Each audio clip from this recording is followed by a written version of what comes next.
Good evening, everyone. Welcome to the Virginia City Council chambers. This is a regularly scheduled City Council meeting. We'll call this meeting to order. Today's date is Tuesday, April 11th, 2023. The time is 5:30 p.m. Thank you for those who are in the audience tonight and for those who are listening at home. Roll call, please, Pam. Motley. Here. Friedlieb. Here. Paulson. Present. Beyondich. Present. Johnson. Here. Barancelli. Here. Cuffey. Here. Would everyone please stand and join me in the Pledge of Allegiance? I pledge allegiance to the flag of the United States of America and to the republic for which it stands, one nation, under God, indivisible, with liberty and justice for all.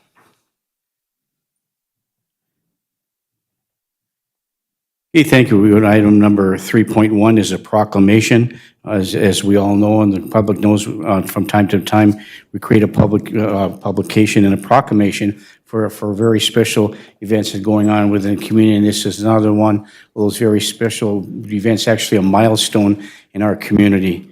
And this is a proclamation regarding the Hope Community Presbyterian Church. And so I would like to read this proclamation on behalf of the City Council and the mayors and the staff and all the citizens of Virginia to recognize this great milestone.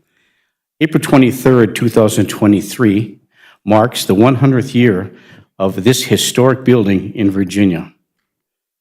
And 130 years ago, this red brick landmark became home to the first congregation organized in Virginia. And whereas this building represents the cornerstone of our community, with St. Louis County Courthouse on one corner, our Virginia Library on the other corner, and the North Star Elementary School on the other corner. And whereas it is one of the most conspicuous gathering places of the city and one in which Virginia may take justifiable pride. So now therefore it be resolved, I, Larry Cuffey Jr., and the City Council of the City of Virginia and staff and the citizens of Virginia do hereby proclaim April 23rd, 2023 as the Hope's Sanctuary Centennial Day in Virginia, Minnesota. Congratulations on 100 years in this community. Would you like to say anything? Please come forward. Thank you. Please state your name for the record and welcome to the council meeting.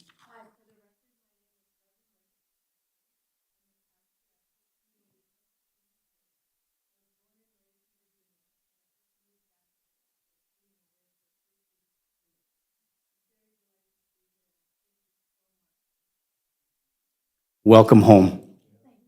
Thank you. Okay, thank you. We'll move to item number 4, which is a public hearing. This is an opportunity for anyone in the audience that would like to address the council on any topic that they deem important to them or some information about the community. So at this time, is there anybody in the audience that would like to come forward and speak? Seeing none, we'll move to item number 5, which is the consent agenda. The following items will be enacted by one motion unless a councilor or a citizen of the City of Virginia requests that this item be considered separately. Item 5.1 is the approval and correction of the minutes of the regular meeting that was held on March 28th, 2023. 5.2 is the adoption of Finance Resolution number 23-007, the schedule of bills. Item 5.3 is approve pay estimate number 1 to Mavo Systems Incorporated for the Public Safety Center home demo in the amount of $23,685.50. Item 5.4 is approve the following travel requests. 5.4A, allow any city councilor, the mayor, or administrative staff to attend the League of Minnesota Cities annual conference for 2023, which will be held June 21st through the 23rd in the city of Duluth, to include entry fee, mileage, and lodging. Item 5.4B, the police department.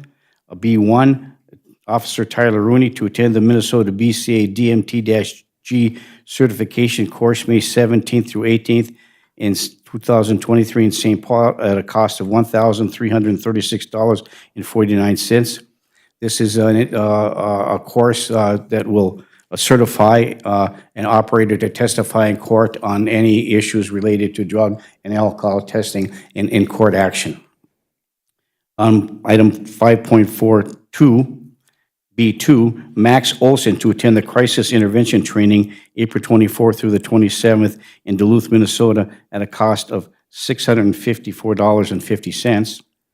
Item 5.4B3, Matthew Warren to attend the BTMI Training Program May 7th through 10th in Bismarck, North Dakota at a cost of $1,011.25. The course there's no cost for the course. It's regarding mental health training with respect to police officers for battle medical trauma and in the law enforcement profession. And the cost of $1,011.25 will cover the cost of travel and lodging. Item 5.4B4, Cassie Slowinski to attend the Minnesota Street Cop Training May 4th, 2023 in Zimmerman, Minnesota at a cost of $214. Item 5.4C, Park Department, C1, Tom Norman and Ryan Detloff, Park Department, to attend the new Pesticide Applicator Certification course May 2nd through the 5th in St. Paul at a total cost of $1,336.49. These are the consent agenda items before us today. Looking for council action. I will move the consent agenda. Councilor Johnson moves to approve the consent agenda. Is there support? Is there support? Support by Councilor Barnzelli. Is there any further discussion? Can we pull one of the items, or is it too late? You're welcome. You may pull one item. Can we do the C1? C1, okay, thank you. Councilor Motley makes a note to pull item 5.4C1 for further discussion. Are there any other items that a councilor would like to discuss? Okay, we're looking for council action for items 5.4A, B, A, and B. And so that was moved and supported. Is there any further discussion? Hearing and seeing none, all those in favor signify by saying aye. Aye. Aye, opposed, motion carries. Item 5.4C1, Tom Norman and Ryan Detloff to attend the new Pesticide Applicator Certification course May 2nd through the 5th in St. Paul at a total cost of $1,336.49. Councilor Motley.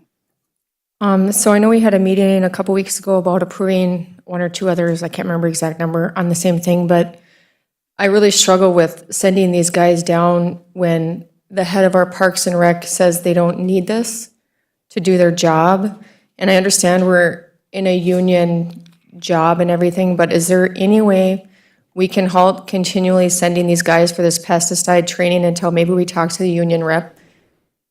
Because I'm being told that we don't need them to do this training in order to do their job. I believe we did discuss also, Councilor Motley, about having a pesticide applicator certification. It just depends how many that we would want to have available. So in answer to your question, Councilor Motley, Britt, do you have any other information about this particular course and any information regarding the discussion we have 2 weeks ago regarding pesticide certification? As directed, I have talked to the ASME union, and their stance is that they are not going to change the course midstream because we've already approved other employees going and have no negotiations forthcoming for the contract, because this does relate to language in the contract regarding layoffs. So what option would we have in this regard? If we were not to approve this? We will have a grievance if we Will don't. be grievance filed, okay, thank you. Councilor Motley? I believe that answers my questions. And I think maybe as we move forward with the reviewing the job descriptions and maybe what's coming in for the next contract negotiations, maybe this is an issue that it needs to be vetted and at the discussion level with the job description and the potential negotiations moving forward.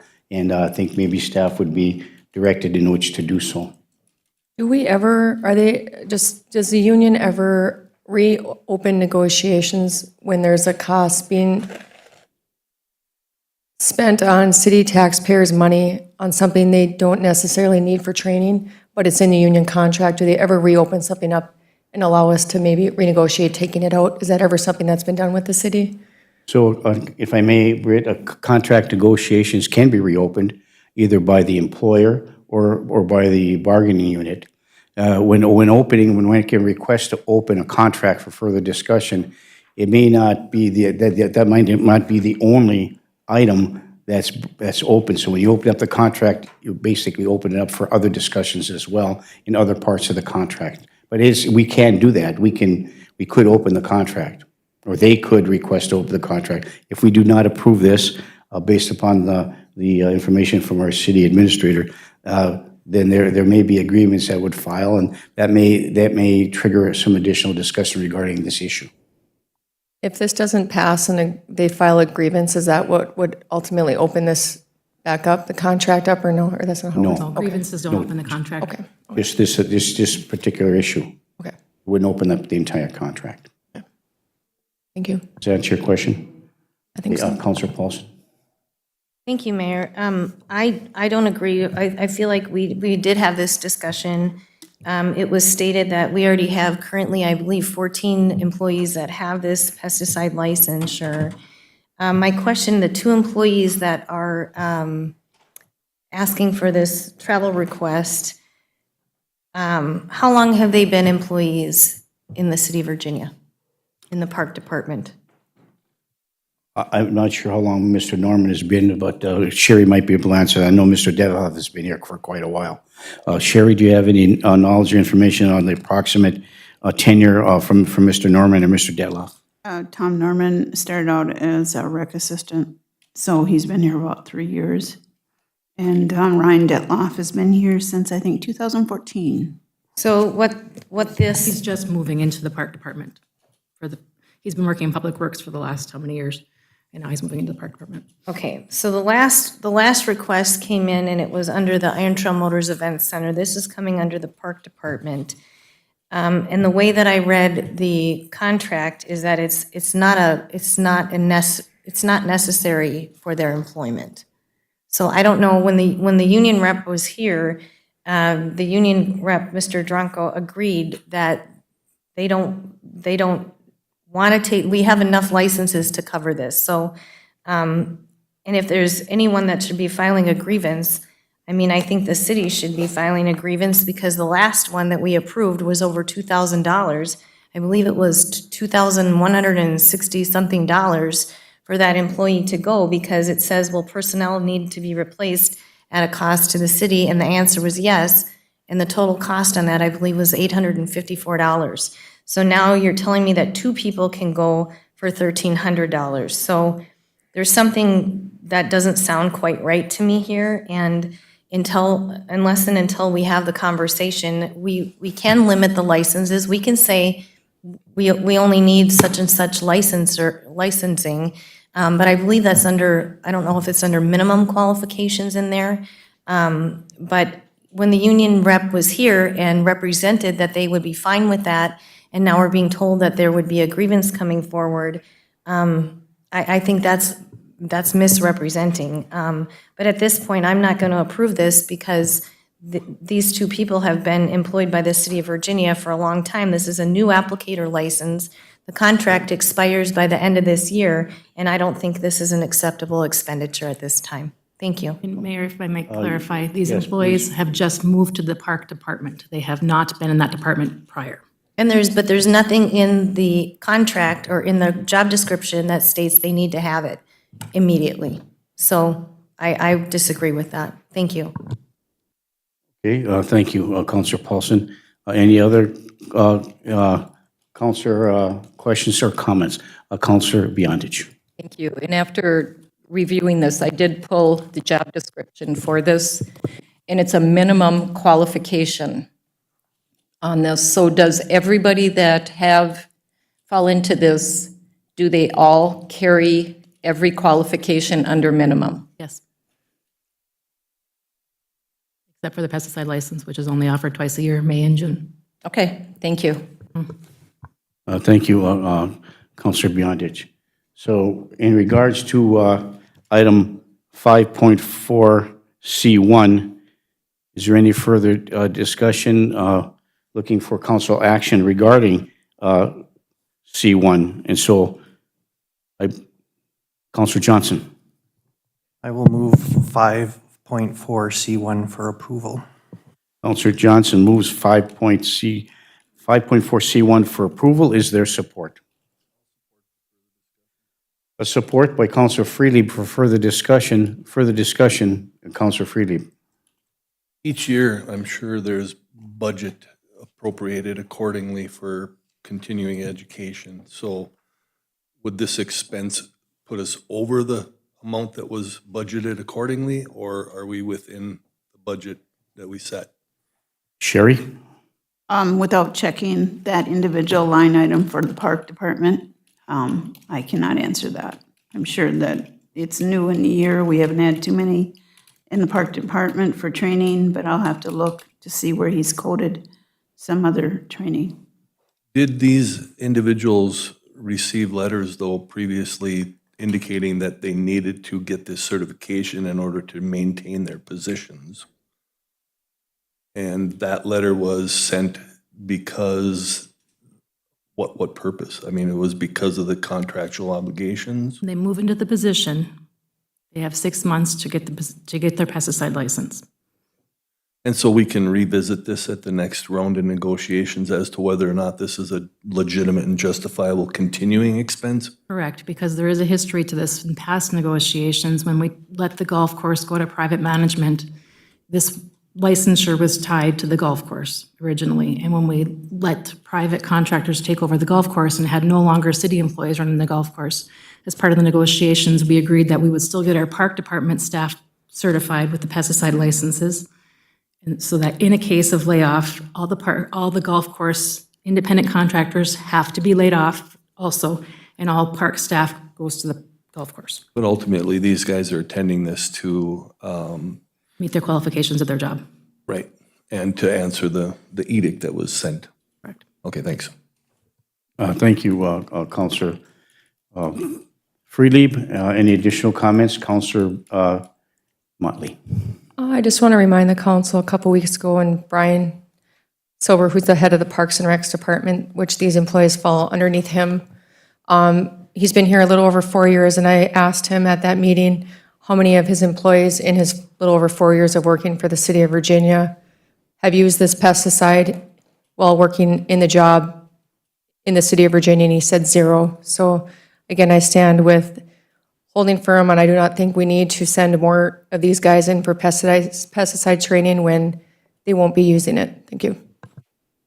Okay, thank you, Councilor Motley.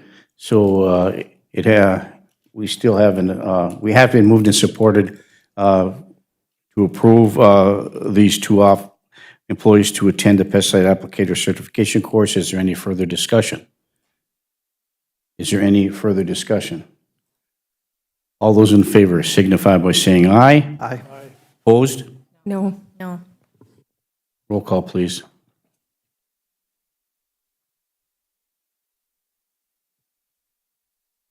Huffy. Aye. Motley. No. Freely. Aye. Paulson. No. Beyondich. No. Johnson. Aye. Aaron Sally. Aye. Motion passes? No, motion fails? Motion fails, 4-3. Thank you. Okay, so there's no action on this end. So we'll move to item 6, which is appearances. There is no one scheduled to appear before the council this evening. Does anybody in the audience like to come and address the council? This is another opportunity to do so.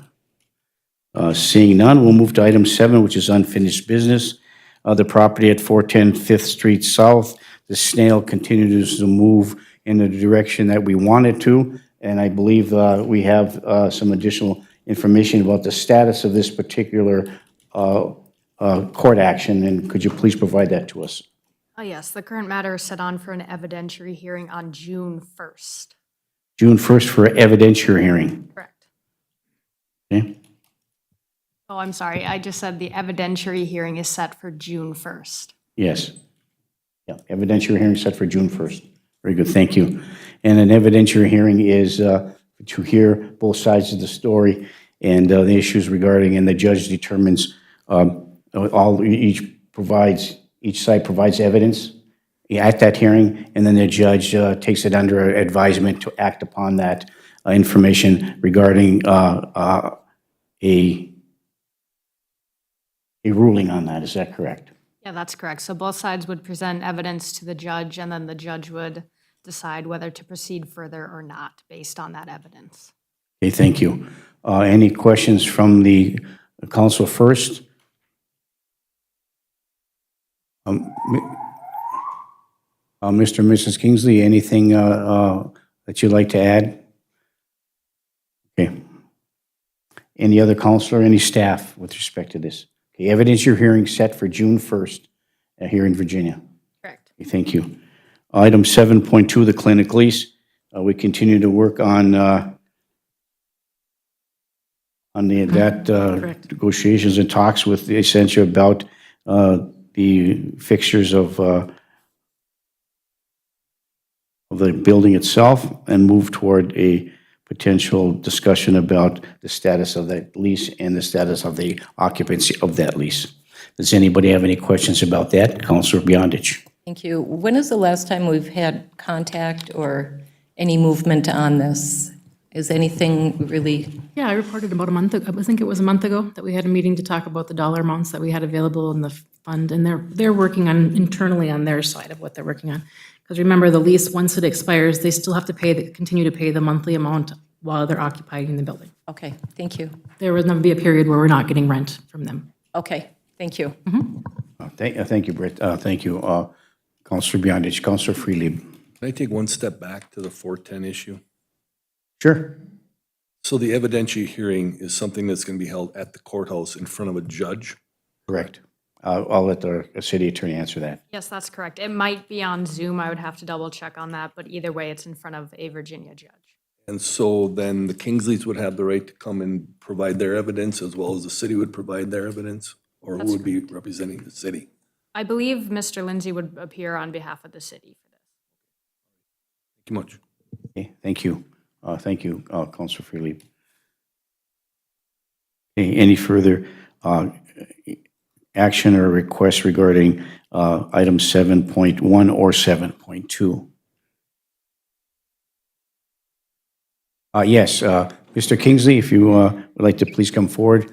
Once again, please state your name for the record, and welcome to the council meeting this evening. Thank you, Bruce Kingsley. At the evidentiary hearing, I would just assume that Mr. Lindsay present any of the evidence. At the last court proceeding, the judge made it sound like it was a neighbor dispute, and I want it very clear that this is the city of Virginia regarding the landlord. So if Mr. Lindsay would like to talk to me and I can give him supporting documents or whatever it is he needs, I'd be happy to do that. But as far as the actual court proceeding, I would prefer if it's the city versus Mr. Tolman. Perfect, and I will let Mr. Lindsay know that if he wants to reach out to you. Thank you. Excellent, thank you. And another question, if I would have for our attorney, the courthouse is open, so you can participate in Zoom. Is the courthouse open, and can, and of course, an evidentiary hearing is a public hearing. Is the courthouse open for people to attend in person, or is there still in Zoom mode only? I believe they prefer, you can observe on Zoom. To get that information, I believe you'd have to go to court administration, and they would give you, they could probably print you out a form with all the meeting information. But again, I could check with Mr. Lindsay and make sure it is on Zoom. He didn't tell me either or, so. Okay, thank you. And if it's by Zoom only and no one can appear in person, would you please have Mr. Lindsay forward and take that information and provide it to Mr. Kingsley and Mrs. Kingsley so they can participate? And let's do the research form and give them make it as easy as possible for them to appear if they would like to do so. Yes, absolutely. I will let Mr. Lindsay know that. Okay, thank you. Thank you. Thank you, Mr. Kingsley.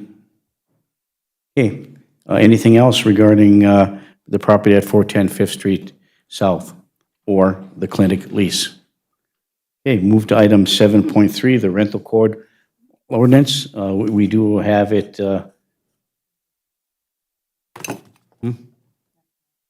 Yeah, it's under committee reports, right? No, it's under discussion items. So, yeah, it'll be under discussion items here moving forward, so we can talk about it then. So we'll move to item 8, discussion items. Item 8.1 is approve the second reading of the proposed rental code ordinance creating section 10.39, chapter 10 regarding rental registration and inspection. And this is the second reading for the ordinance itself. Looking for council action or questions or concerns or clarifications. Councilor Johnson. I will move the second reading of the ordinance as presented. Okay, Councilor Johnson moves to approve the second reading of the proposed rental code ordinance creating this section 10.39, chapter 10, rental registration and inspection. Is there support by Councilor Barnzelli? Is there any further discussion? Councilor Beyondich. Thank you. So this is just the rental code ordinance. It's not the fee schedule. So is that fee schedule set, has to be presented? On item number 9.1G today. Talk about that. And Okay. All right, thank you. Thank you. Okay, thank you. So it has been moved and supported to approve the second reading of the rental code ordinance creating this new chapter. Is there any further discussion? Hearing and seeing none, all those in favor signify by saying aye. Aye. Opposed? Motion carries. Thank you. Item 8.2, appoint Gail Baraboo to the Charter Commission for a 5-year term, April 11th, 2023 to April 10th, 2028. So moved. Moved to approve by Councilor Paulson. Is there support? Support by Councilor Freelieb. Is there any further discussion? Hearing and seeing none, all those in favor signify by saying aye. Aye. Opposed? Motion carries. Item 8.3 is adopt the resolution to authorize the fire department to conduct the Fill the Boot campaign. So moved. Support. Moved by Councilor Motley, supported by Councilor Johnson. Is there any further discussion? Hearing and seeing none, all those in favor signify by saying aye. Aye. Aye. Opposed? Motion carries. Thank you. Item 8.4, adopt a resolution for the purchase of the property in the public safety area. I will move the resolution purchasing the property. Thank you. Councilor Johnson moves to approve the purchase of the property in the public safety area. Is there support? Support. By Councilor Motley. Further discussion? Real quick, how many more do we have in the hopper? 5 houses and 1 vacant lot. 5 houses and 1 vacant lot left. And we're proceeding with eminent domain proceedings. Thank you. So it has been moved and supported regarding the resolution of this particular property in the public safety area. Is there any further discussion? Hearing and seeing none, all those in favor signify by saying aye. Aye. Aye. Opposed? Motion carries. Item 9, committee reports. Item 9.1, the committee of the whole meeting that was held on April 4th, 2023. And we'll turn this portion of our city council meeting over to our city administrator, Britt C. Bennis. Britt? Thank you. At the committee of the whole meeting on April 4th, we had an appearance by Matt Reed from SCH discussing the feasibility report for the 2024 Street and Infrastructure Improvement Program, which is for the alleys that were specified. The city had applied for a $3 million grant from the federal government, and the grant application had specific rules that had to be utilized in a low to moderate income area. The city council reviewed the report and discussed that an improvement hearing will need to be held once we have the plans ready, and per the assessment policy, any properties in that area will be assessed. The amount will be determined when we get closer to that hearing. Adjustments, of course, can be made to the assessment policy if the city council chooses. After discussion, it was moved and supported to approve the resolution to receive the feasibility report for the 2024 Street and Improvement Project and to call for the public hearing. Council? Moved by Councilor Freely. Is there support? Support by Counselor Johnson. Further discussion? Seeing and hearing none, all those in favor signify by saying aye. Aye. Aye. Opposed? Motion carries. Mr. Reed also gave an update on the street projects within the city and provided the council with a map of the project areas for 2023, 2024, and 2025. Two portions of the 2023 street project, which is 10th Avenue West and 13th Street South, that were scheduled to start this summer, are taking a little bit longer with the review and the property acquisitions. Thus, that timeline is looking like it might be changed to 2024 rather than 2023. The remaining portions of the 2023 project are 6th Avenue and 17th Street South are still intended to be bid this year for construction, so we'll break that project up into 2 years, which is probably a really good thing. Mr. Rusfit, our Public Works Director, noted that they have begun patching streets and alleys and doing pothole fixes. They are aware that there is issues all over town with potholes, and Rosfit did note that there are stretches of streets and alleys that have large areas of potholes that need to be retarred, not just potholes filled. Mr. Reed also noted the final workhorse will be placed on 3rd Avenue West and Southern Drive, which was done last year, bringing that project to final completion of the 2021-2022 street improvement project. In addition, this year, the portion of Silver Lake Trail that runs adjacent to the Children's Memorial Park will be finished this year. We are hoping to go out for bids for the dock. That'll go across Silver Lake later this summer as well. We are also working on an inflow and infiltration study that we received a grant for from the MPCA to do that initial study to see where we are getting a lot of clear water into our sanitary sewer system. And then Matt just wanted to note that next year, 2024, will end up being a very busy construction season with the two projects we need to push off to next year in the alley projects. Questions before it was a very long report. We're looking for a motion. No motion needed. No motion needed? That was Okay. just discussion. I have, it was significant, so thank you. It was significant, and I know we do have the map available, and I think everybody had one on their desk, those that weren't able to attend. It looks like this, and we will have that on our website tomorrow, so everybody can take a look at that. Very good, where thank you. that's project's Thank you, going. Brett. Yep. The committee discussed the capital equipment purchase wish list, and the approximate amount of the capital equipment bond is looking to be a little over $2 million. The bond payments will be spread between a period of 10 to 15 years. At that time, it was just informational, and we will continue to discuss at future meetings. Mr. Brian Silver, the Park and Recreations Director, discussed implementing a cash basis monthly fitness membership. Initially, payments were paid with credit card only. We have had a few people come forward stating that they would like us to allow them to pay with cash for their 30-day membership. It does require a bit of staff time, additional staff time, and if we continue to implement this, Brian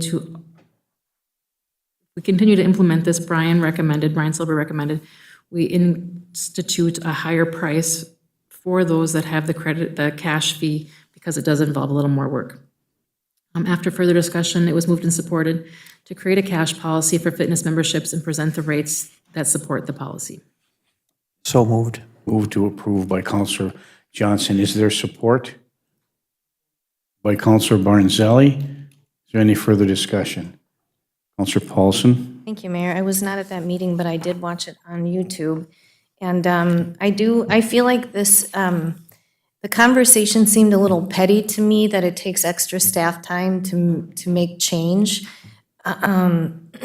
When our original discussions were taking place regarding the fitness center and doing day passes, that was something that we had considered right off the bat. And I think that the average cost at that point that we were discussing was $8. So we've always known that there was going to be some cash coming forward, and to make it that it's a burden on employees to make some change, I feel like and then to penalize people that are using cash to charge them more, I think that's a very limited thought process. You're already getting penalized for using your credit card, whatever the fee is that we're tacking on for that credit card processing. So to penalize people for using cash, it should be just, if it's $25, it's $25. And if they have to process some change, I don't know if there's tax on top of that. I believe I had written a check for one of my children who utilizes a membership there, and I didn't want to use my credit card because I didn't want to have reoccurring charges. I just wanted to write a check for 6 months because I figured that's about when she's going to use it versus when she's going to go back to school. So in this, I'm fine that the discussion is going to go forward. I think it's a little ridiculous and not the greatest expectation when our Park and Rec director came forward. It's always been the expectation that at some point in time we would be receiving cash. So to me, this is it's a non-discussion, just have a petty cash drawer and make change. So going forward, it's fine that they're going to bring back something, but I'm not going to support anything that penalizes people for using cash, especially when the hotel's going to be coming forward here, and we're fully expecting people to use day passes. So that's where I stand on that. Thank you. Thank you, Councillor Paulson. I think that's the purpose of the motion, was to direct staff to create the policy. And once that policy is created, bring it back to us and for us to determine whether or not it's a policy that needs to be changed or adjusted or amended.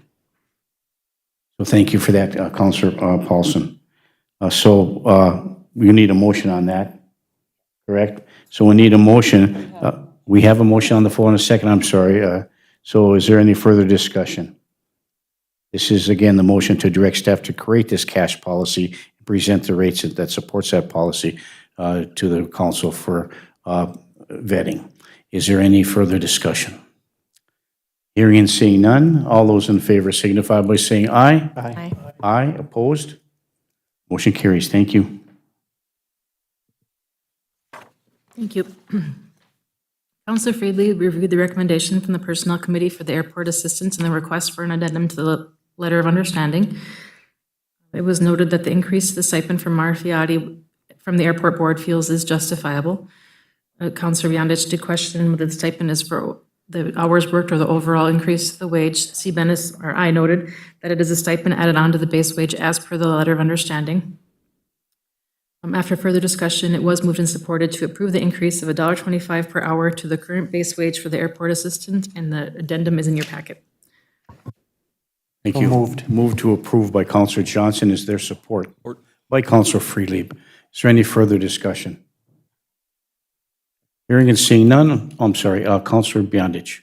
Thank you. And at that meeting, when I was asking the questions, Scott came forward and gave me the original letter of understanding between the city and asked me, and I'm still confused on this, the first line, beginning October 1st, 2019, the employee will be compensated an additional $2.50 an hour for all hours worked in employment of the city of Virginia. And that's what I kept trying to clarify. In our personnel meeting, we talked about a stipend. A stipend would be only on those hours worked for the airport authority. In here, it's reading for all hours worked in employment of the city of Virginia. So we basically passed a $2.50 memorandum a couple years ago.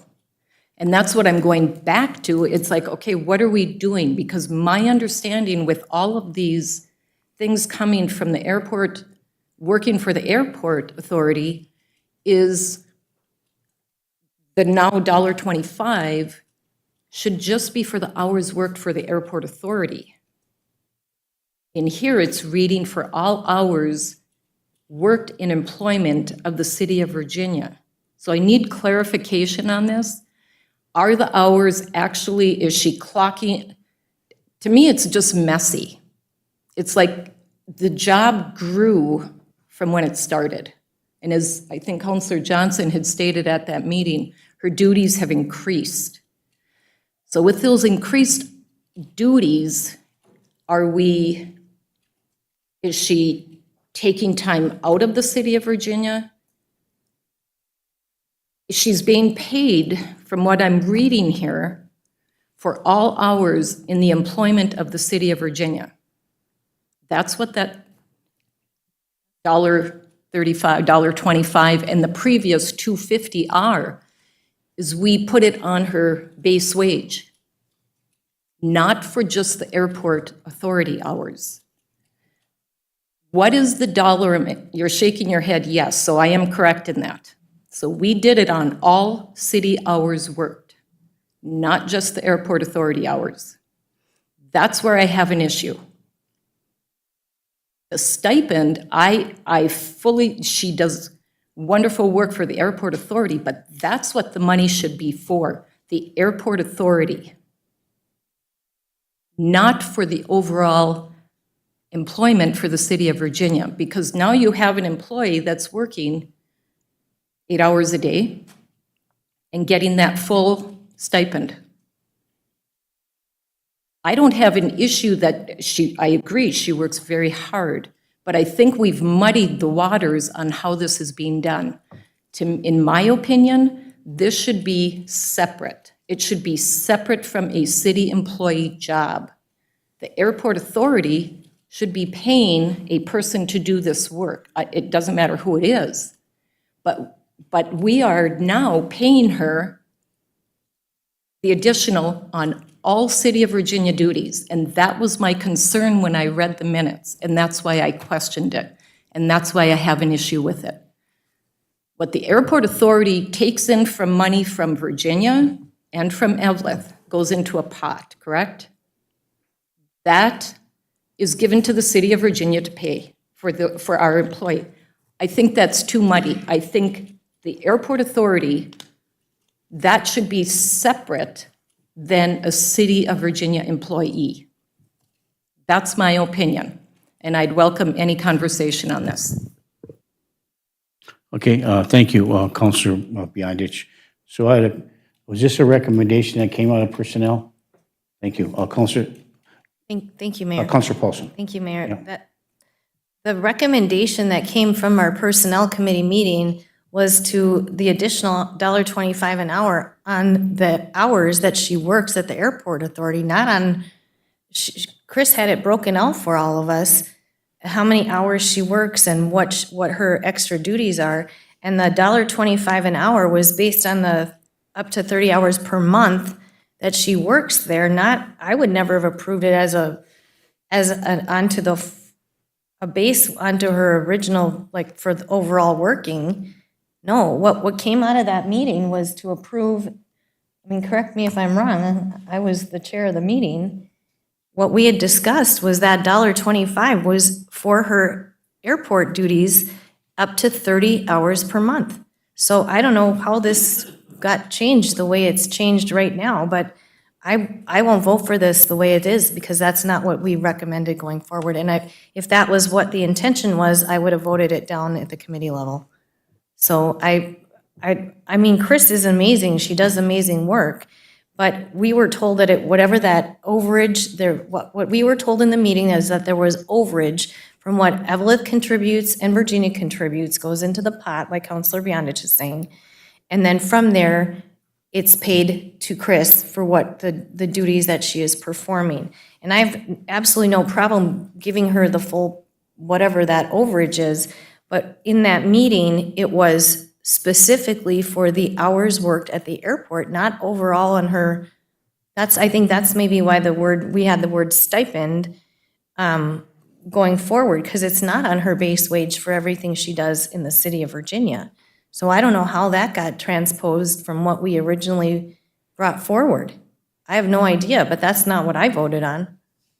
So this one, I can't vote to move it forward until there's some clarification there for sure. Thank you, Mayor. Sure. Thank you, Counselor Paulson. Anybody else have any questions? Counselor Beyondich, back to you. Thank you, and I will preface this with, I think we need to look at this a little differently and look at it a little closer, so I will make a motion to table this until that is done. A motion by Counselor Beyondich to table. Is there support? I'll support it. Support by Counselor Motley. All those in favor signify by saying aye. Aye. Opposed? Roll call, please, Pam.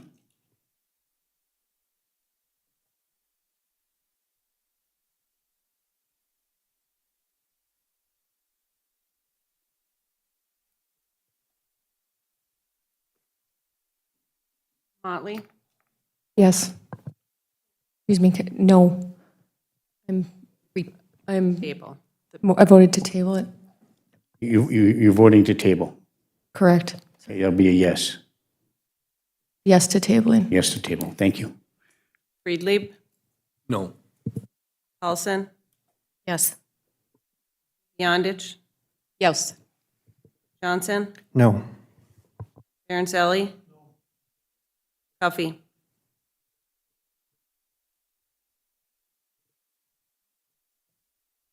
Um,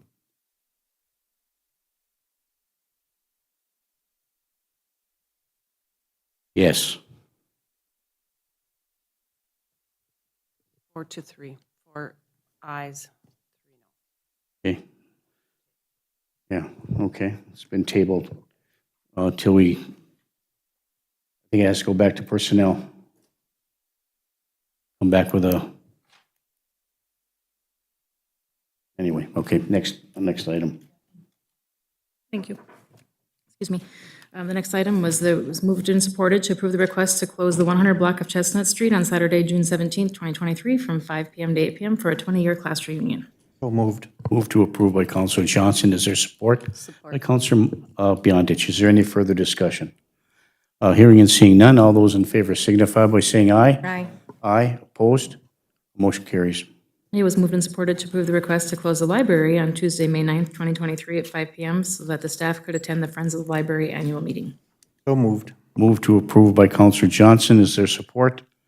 By Counselor Motley. Is there any further discussion? Hearing and seeing none, all those in favor signify by saying aye. Aye. Aye, opposed? Motion carries. It was moved and supported to approve the request to close the library on Tuesday, May 23rd, 2023, to prepare for the summer reading program. Moved by Counselor Beyondich. Is there support? By Counselor Johnson. Is there any further discussion? Hearing and seeing none, all those in favor signify by saying aye. Aye. Aye, opposed? Motion carries. Councilor Beyondich noted that she received a letter addressing the mayor and city council regarding plowing in the city. Councilor Johnson discussed the letters that the public utilities had sent out regarding the request to take pictures of your water lines.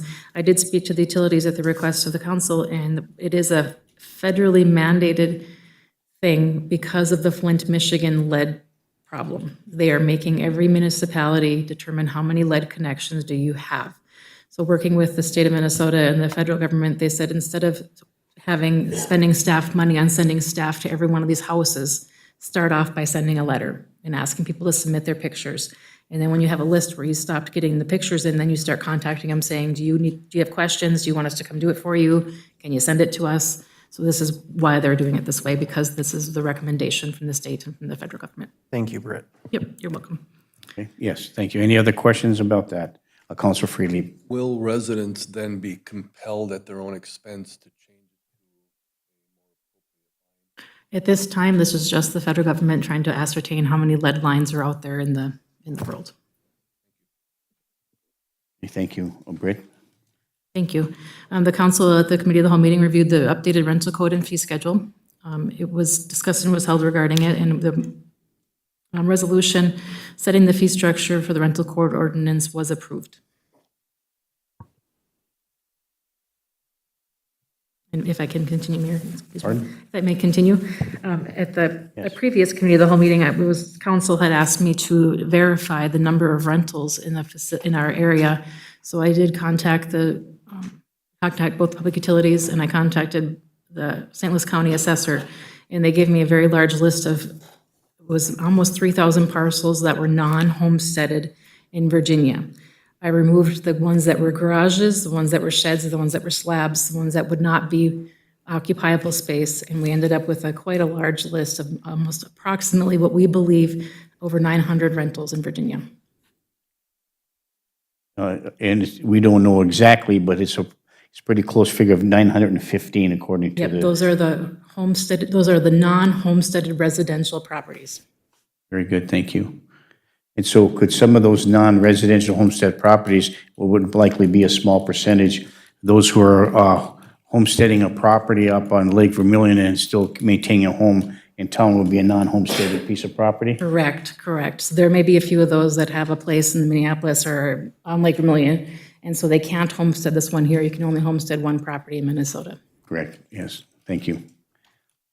Okay, a couple of minutes to take a look at this. While we're doing so, Counselor Johnson. I'd also point out that we do have several homes that are just being maintained by the children of folks who don't live there too, so there's going to be a few of those. But I will make a motion to approve the resolution for the fee schedule. Okay, Counselor Johnson makes a motion to approve the fee schedule as proposed. Is there support? Is there support? I'll support it. Support by Counselor Motley. Any further discussion? Counselor Freely. And I guess the reason I didn't move to support it is because, and I'll go on record again, first of all, like, thank you very much for all the time and effort that's been put into this. I think it's a viable thing that we are considering. Although at the point we're at, I just feel that the city's kind of biting off more than they should chew, as far as I'm concerned. And I think that the fee schedule, to me, seems a little aggressive. Anybody that has real estate in town that they can offer up to somebody to live in a safe and affordable place now has to pay a fee to offer that, which they never had to do in the past. I think it's legitimate for us to create a registry of sorts so that we're aware of who these people are and where they're renting, that kind of thing. But I just think we're getting a little too deep into private communications and private deals that go on between people who offer places to stay. Oftentimes what happens is, and it happened for me at one point where I had a lot of work that needed to be done in a rental unit that I had, was fortunate enough to find a young man and a young family that was willing to move into the home and begin the process of rehabbing the interior of the house for those things that needed to be repaired, because he was a handy kind of a guy, much more so than I am. And then just provided the receipts to me, and I took that off of his rent, and it kind of worked really good for about 10 years, and there were significant improvements made to the interior of the structure. So those kinds of things do happen. And again, I think we moved forward with this in part because there is what I would hope and consider to be a minority of people that offer these places for rent to be troublesome. And the others are doing it in a way that I think is, some have even mentioned that it's a ministry on their part. So again, I think that something is necessary and we're moving in that direction. And there are parts of this that are justifiable and legitimate. And so I can support that, but just from my own personal standpoint, I really think we're kind of biting off a little more than we should chew, and it's going to be cost burdensome more so than it ever has been in this city to people who have property to offer for rent. Thank you, Counselor Freely. Well, first, anything, did you have your light on, Counselor? You're good, Counselor Johnson. Thank you, Mayor. I do have to disrespectfully disagree, Councilor Freely. If you are a landlord, you're a business owner, and there's a cost to doing business. And so far in the city of Virginia, the cost to landlords is nothing. They get to rent whatever they want with no minimum standard, with no accountability. I spoke to an employee last week who was told, well, if you don't like the rats or the mice in your house, I'll give you a discount and you can stay renting from me. That shouldn't even be an option.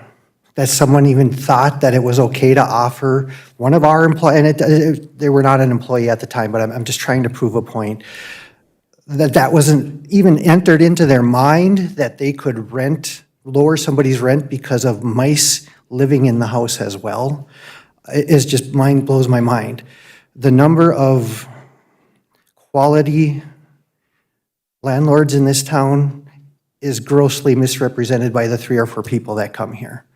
The people living in squalor and living with holes and living with no heat and living with no water and living with a half a bathroom is the problem. And this will only affect the good landlords. The very few good landlords should have no problem paying an extra $250 for a single family home every year for the privilege of providing safe, accountable housing in this town. The large ones here, Alice, Niddle, Columbia, they are already meeting all of the standards. They're just paying a fee. And they understand that it's the cost of doing business as a landlord. The people who are going to suffer from this are the people who are not meeting minimum standards in their home, in their rental properties. The people who are going to can't afford to fix it haven't been doing anything anyway. And people shouldn't be living in those houses. I wouldn't want anybody in this room to live in some of the places I've had to live in because there's been no minimum standard. And the only way to hold people accountable is financially. We can ask people as we're blue in the face. I appreciate the extra information about the water things. How many landlords are going to go into their property in the next month and take pictures of their water so they can send them to the utilities? You know, I would guess there's not going to be a whole lot of them, especially the absentee landlords. So this has been a long time coming, and we have to, we can't discriminate when it comes to business owners. We can't have some smoke shops have a rental fee or have registration and some not. We can't have some bars. The good bars don't need to have a licensing fee, but the bad ones, we need to make sure that there's a line. We have to be fair and even. I think that we've looked at the fees, the fee schedule, and we have adjusted it appropriately. We did come down from the what it was. And because we're doing this by resolution, if there's an overwhelming sense that this really is too expensive for business owners to keep their businesses running, we can look at this and adjust it as it's by resolution. So, you know, I wish the people who have struggled with their housing would have come in and talked to us. The people who have had to live in these conditions, I think, and I've said this before, they're afraid that if they say anything to anybody that their heat doesn't work in 3 bedrooms, that their landlord's going to say, get out, I don't care. If they say that the water's dripping from the upstairs bathroom onto their dining room table and they let their landlord know, the landlord's going to say, I don't care, get out, find another place. I will find somebody, and that's the problem. That's one of the, to me, that's the biggest challenge, is that because there's no minimum standard, landlords will rent to anybody as long as they can pay. And they don't care how they pay, they don't care what they pay, they're paying. And as long as we set some minimum standards for safety, I think the entire town will benefit from that, because folks will have to have places that look good, they're well maintained. If they're doing a good job, every 3 years we go in and we go, thank you, you're one of the, we appreciate that. So I wholeheartedly support this fee structure, and I think it's going to help itself, and in the process, we're going to solve some of the other challenges we have in town. Thank you, Mayor. Thank you, Councilor Johnson. Okay, we'll move to Councilor Beyondich and then over to Councilor Paulson. Councilor Beyondich. Thank you. And you said something that kind of perked my ears. Are there, on the council, do we have councilors that have rental property? You mentioned you had rental property. Do you still have rental property? I do, but it's my family that lives there. So is this a conflict to be voting on? Okay, I just want to get that out there. And I think and I mentioned it at a previous meeting, our house on 10th Street had been purchased. Unfortunately, it was an out-of-town owner that had it, that let it fall into disrepair. They were not here to answer to the neighbors that were calling me, talking about the house. That was once, it was in our family for 3 generations. Once it was sold, we sold it privately to a person. They defaulted, so it went to the bank. A person in Bemidji picked it up. That house became a drug house. And that's the unfortunate part, is we're not hearing, we heard from the good landlords. I wish all the landlords came. We're dealing now with another home where it's a landlord that doesn't care that there are squatters in that home. The neighbors have to live next to that. They don't know if that house is going to go up in flames. We have to protect the people that are renting. We have people that come to this meeting, and they've been coming to this council for over 15 years. We have to do something.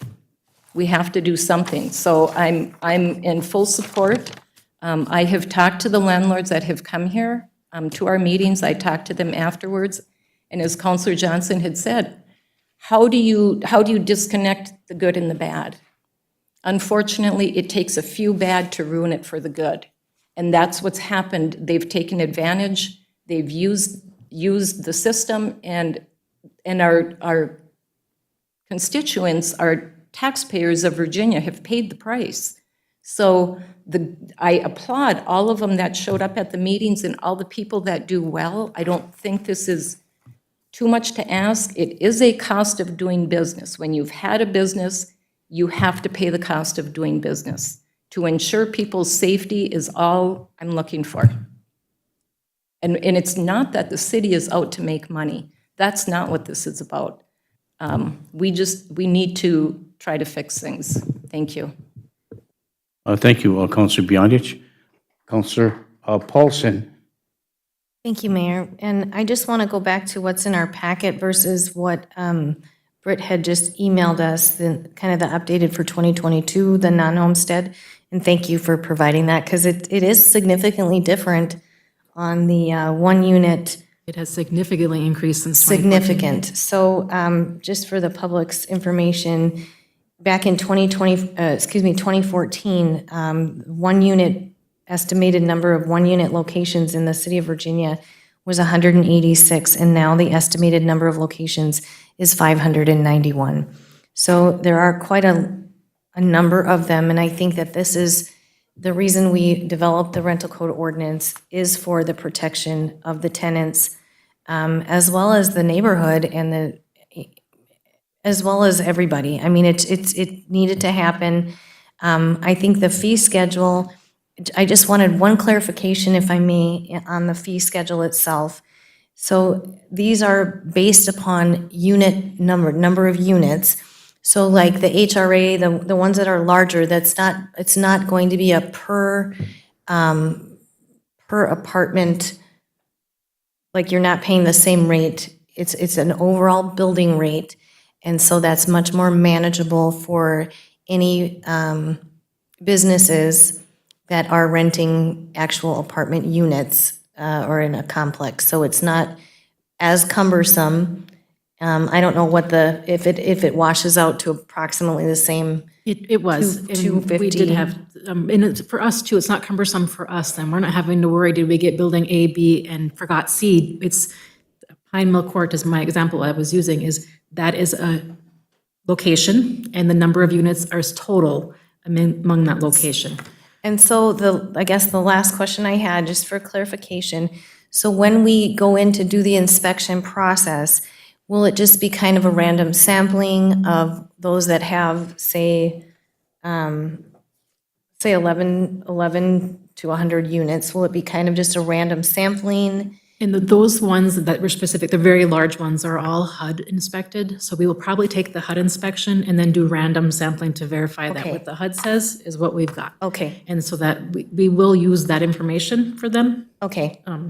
And I know, because there was some concern with some of those larger complexes, how they're going to make that in their budget, but it's not per unit, it's per building, and it goes down as the number of units increases. So I feel comfortable with this. I think it's a really great first step for the city of Virginia. And if we find that it's being too restrictive, we can always revisit it because it is being done by resolution. So I fully support this. Thank you, Mayor. Thank you, Councilor Paulson. Councilor Freely, do you have something else? And then we'll go to Councilor Motley.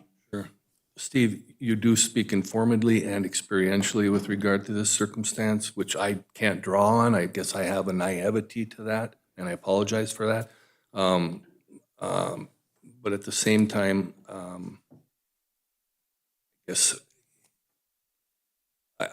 like I said, I'm not opposed to this. I guess I feel we're a little more aggressive than I would be if I was the one creating this thing. There's something that needs to be done in town for sure. I guess I think the circumstances to which you speak, I would hope and pray are anomalies in this city, but maybe not, and you maybe know more than I do. I did meet some very qualified, quality landlords that night, and both of which didn't feel like it was gonna necessarily be a burden to them either, and they were spoken very complimentary by the people who rent from them, so I know something needs to be done, and that's why I'm in favor of moving forward with what we're doing. But again, just my standpoint is that I think it's a little more aggressive than maybe we need it to be, that's all. Yeah, thank you, Councillor Freedom. Councillor Motley? I can tell you after door knocking this whole city for 5 months that the taxpayers of this town absolutely want something done with the rental properties.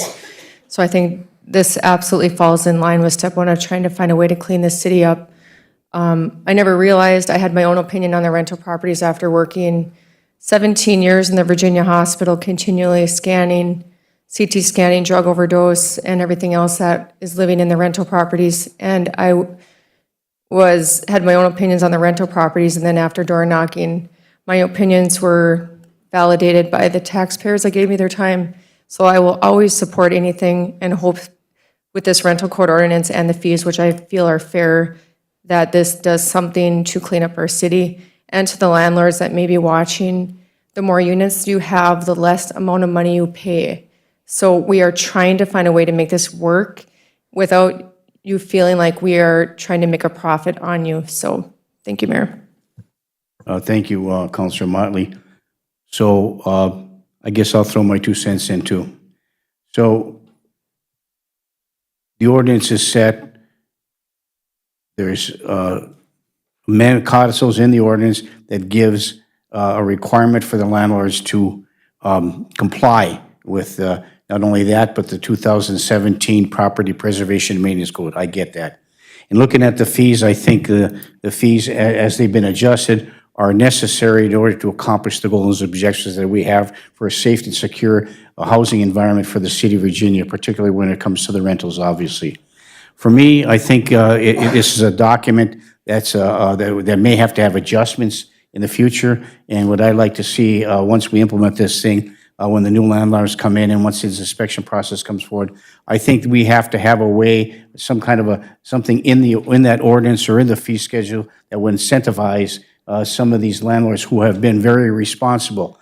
So say we inspect their property, everything's great, So if their property has been inspected, maybe, at some future time, they get some kind of a rebate or reduction because they've been a responsible landlord. Because our goal and objective is not to give more burden on those responsible landlords, but at the same time, our goal and objective as elected officials, as we've all articulated here today, is to have a safe and secure environment for those people who rent in the city of Virginia. And for those landlords that are very responsible, I think we have to have a way to make adjustments in that regard, as long as they maintain their properties in a responsible manner. It's the ones who don't that we have to control. So I'm comfortable moving forward with the fee schedule. Councillor Paulson. Thank you, Mayor. I do have just one last question on this.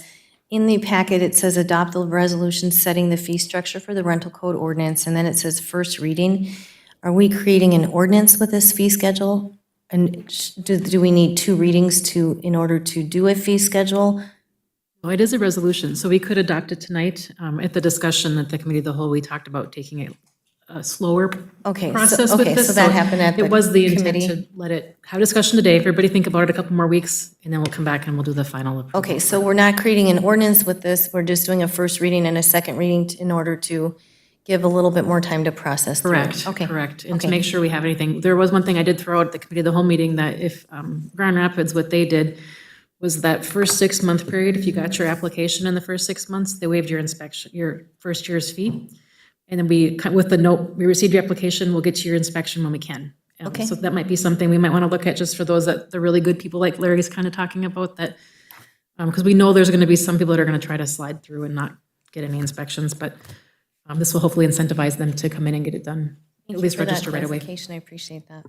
And part of that discussion was to give every opportunity for those who are affected by the decision we make to come forward and speak. I anticipate there might be landlords coming tonight. There were not.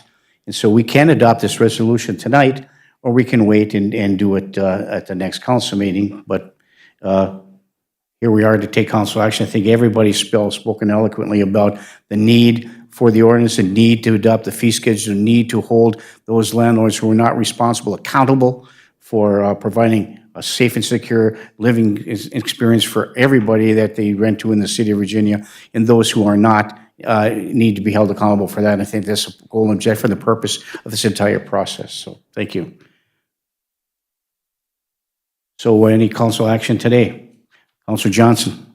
Is there a motion on the floor, Pam? There is, yes. I thought I made them.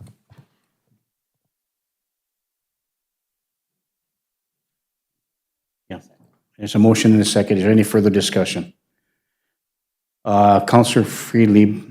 Will we be considering those compliance incentives then as a part of that fee schedule? Not at this time, but I think we need to take a look at that moving forward. The example would be, we can make adjustment based on the resolution to make some adjustments to this to account for that, particularly the Grand Rapids example that Britt gave to us.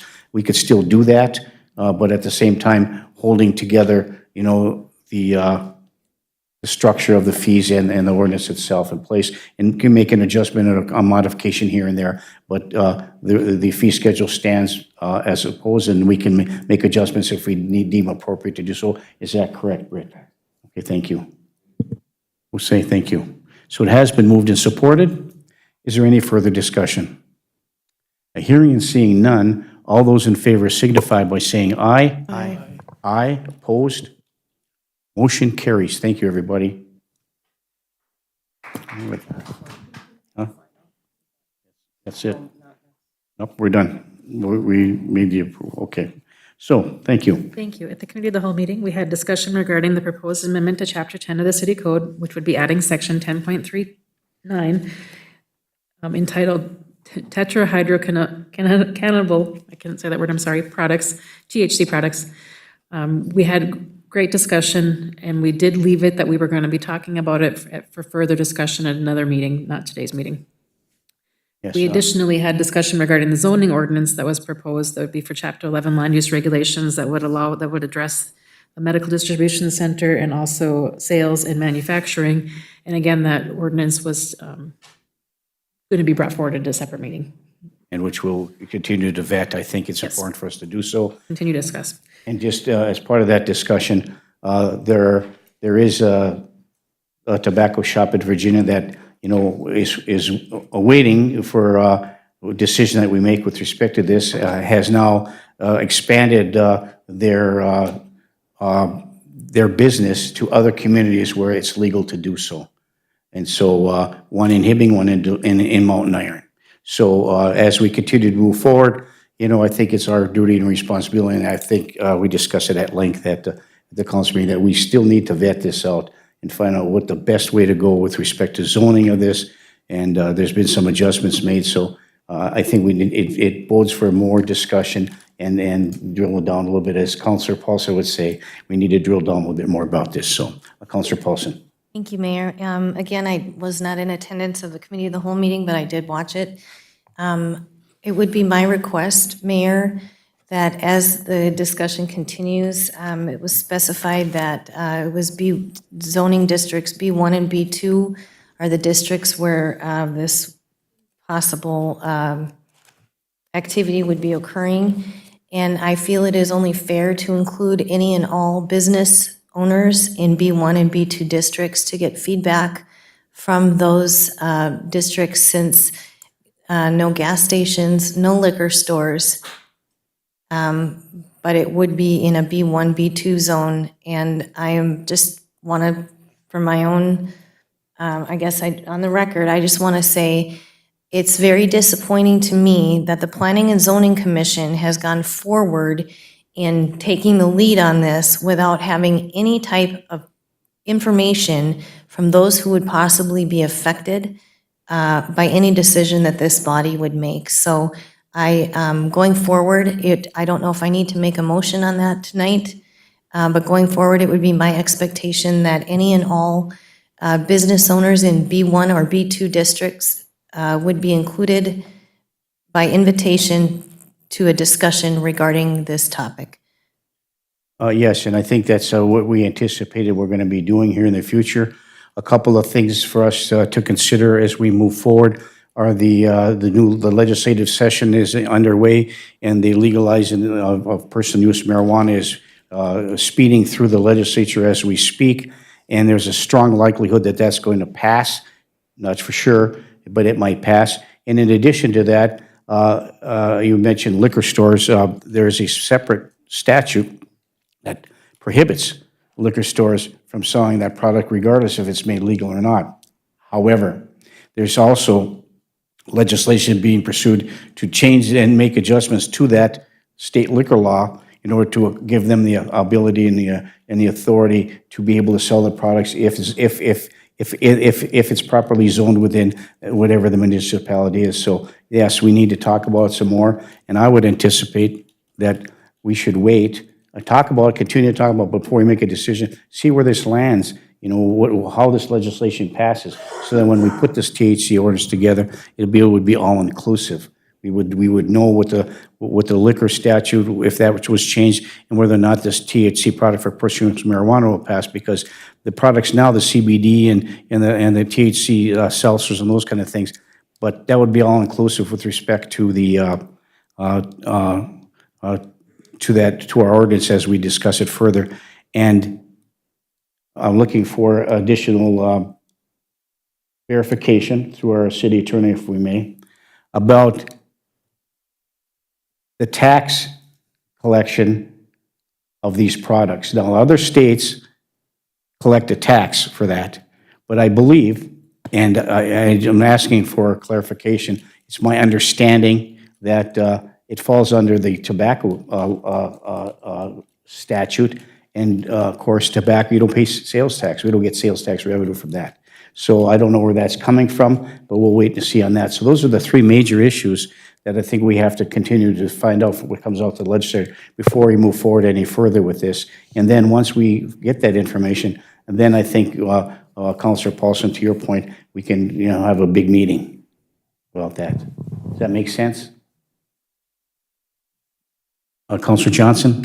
Thank you, Mayor. And I would like to remind folks that if we do nothing in September, it'll be a free-for-all. If the city of Virginia, if we don't impose our own ordinance and our own regulations, when our moratorium is up, we'll have nothing to stay in. We'll have to start over again. So I fully intend that we are going to pass something at the city level that will help regulate the selling, production, growing, all that stuff of THC products.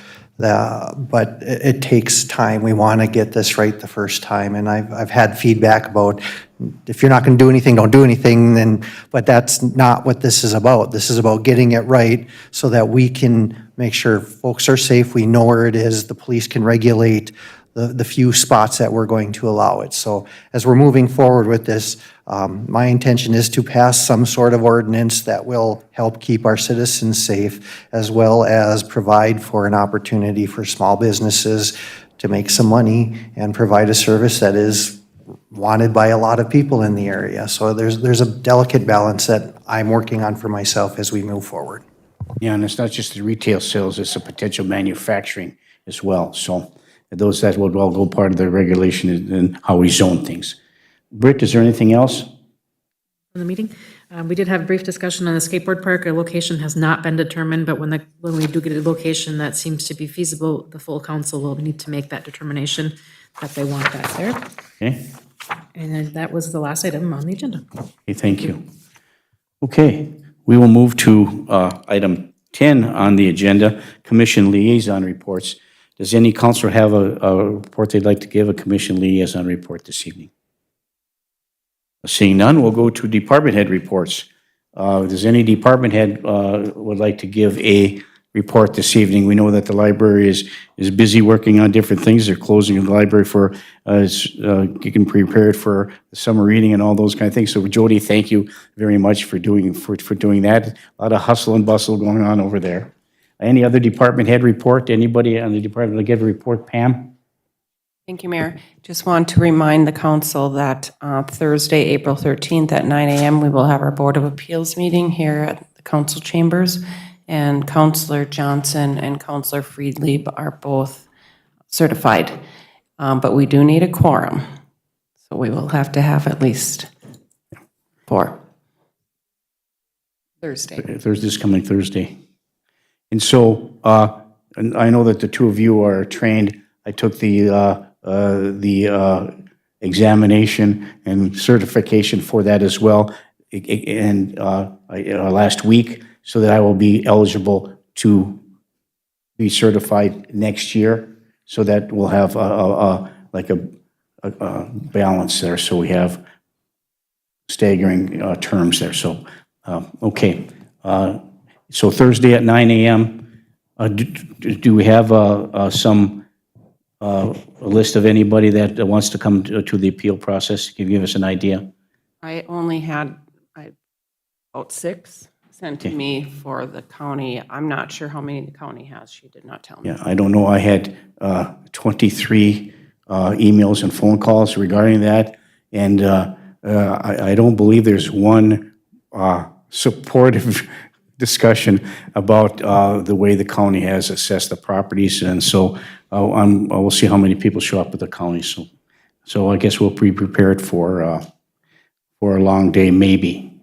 So thank you. Thanks, Pam. Anything from legal? Anything more from you, Britt?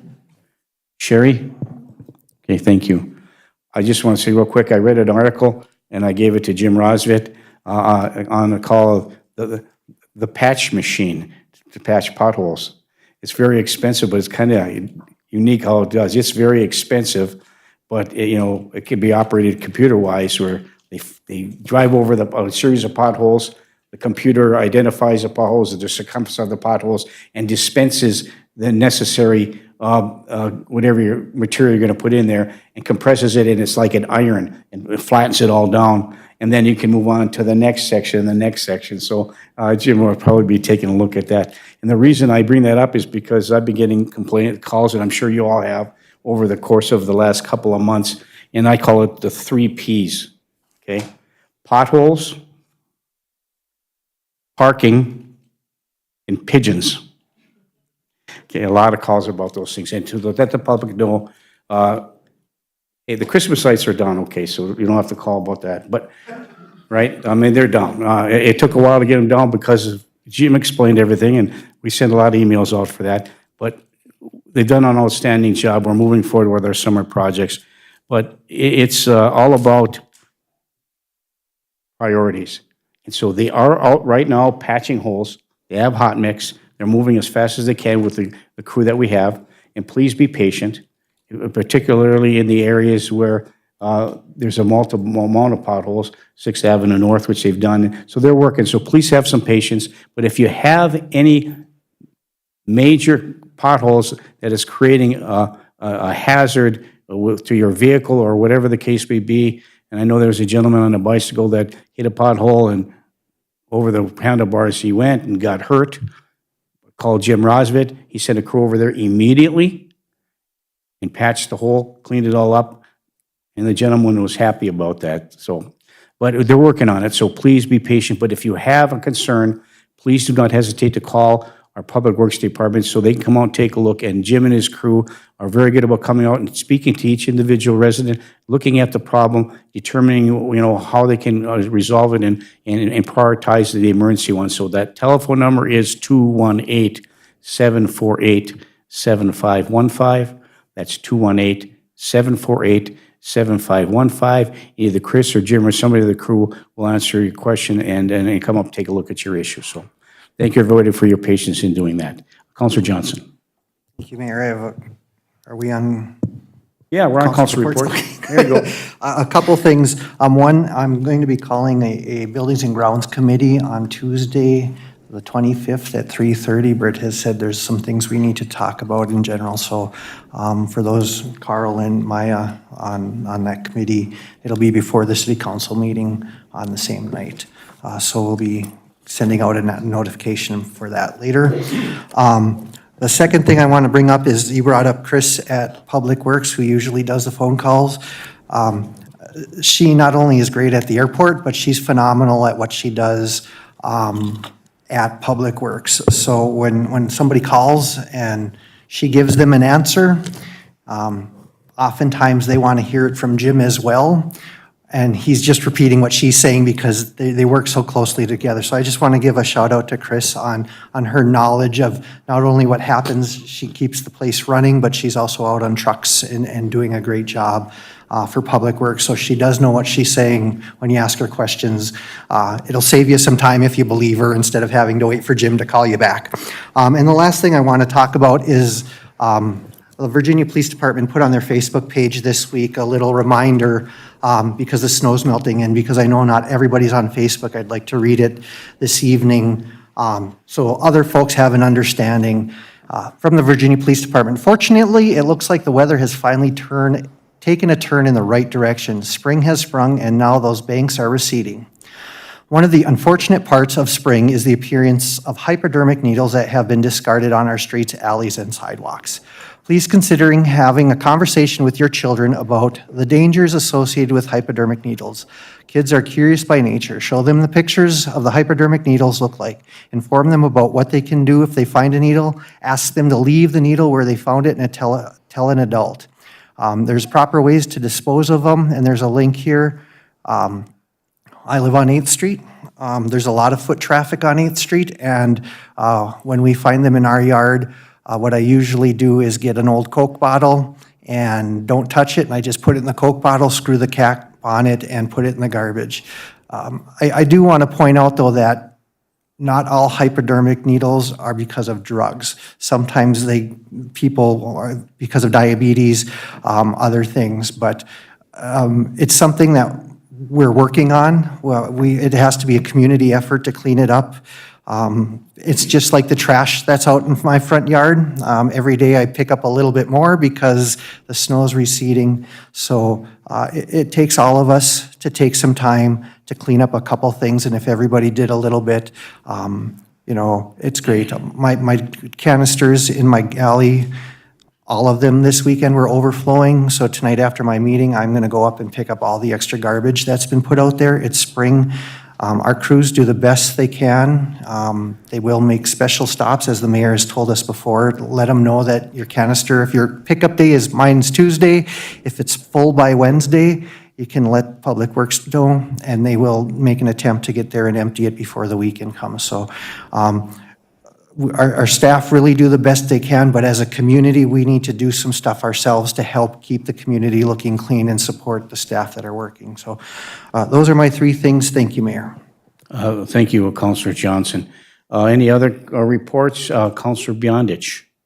I just had a question.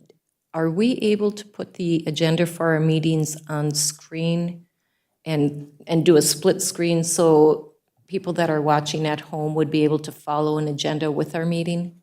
They won't be able to see it from the cameras. So you can't link in what we have on our screen for people at home to see? Okay, thank you. When are they put, are they on our website? Are the agendas on the website? Okay, thank you. Thank you, Councilor Beyondich. Okay, any other items to come before the council this evening? Seeing none, we will adjourn our meeting, tonight's meeting, to our next meeting, which is scheduled for Tuesday, April 25th, 2023, 5:30 p.m., right here in the council chambers. Thank you, everybody, and just a shout out to all our crew. Fantastic work on our Public Works crew and Park and Rec. So have a great evening. Be safe. We stand adjourned. Thank you.